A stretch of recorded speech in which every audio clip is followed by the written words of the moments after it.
Again, I informed the Speaker and asked clearance about the instructions ng Pangulo. At ang sabi niya, wala tayong magagawa.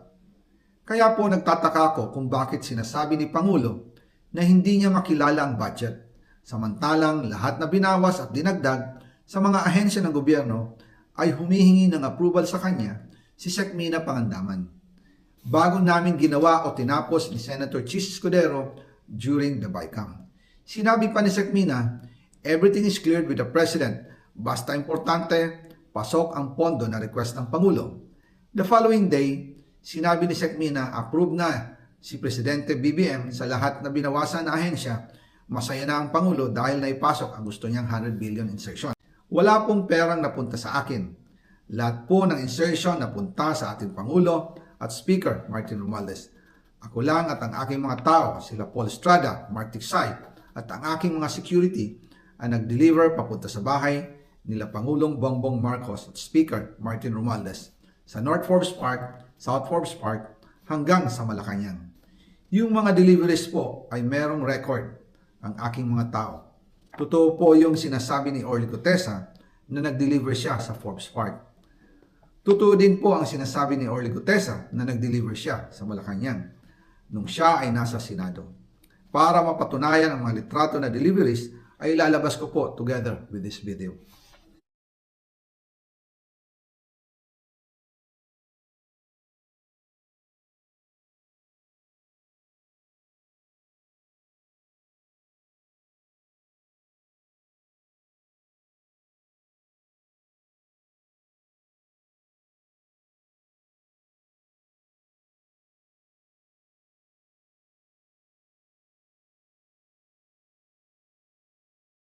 After po ng approval ng budget sa General Appropriations Act of 2025, nagtanong po ako sa DPWH kung magkano ang kailangan na ibigay sa Office of the President o ang SOP na bigayan.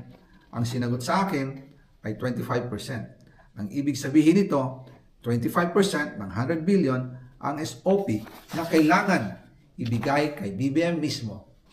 In total, 25 billion ang napunta kay Pangulong Bongbong Marcos.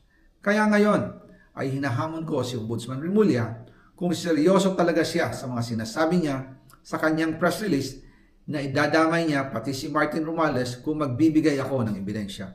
Patunayan niya ngayon ang pronouncement niya. Imbestigahan niya ang fraternity Brad at ang kanyang kaibigan na si Speaker Martin Romualdez kung talagang tutupad siya sa tungkulin niya. Imbestigahan din niya si President Bongbong Marcos. Sabi nga ni BBM nung SONA, let's do it right. At mahiya naman kayo, hindi po ba? Nananawagan din po ako sa Senado na imbestigahan ang 100 billion insertion ni Presidente. Alam ko po na hindi gagawin ni Ombudsman Remulla ang hamon ko. Pero magaling ang Senado sa investigasyon at ako ay naniniwala na dahil sa kanila, lalabas ang katotohanan.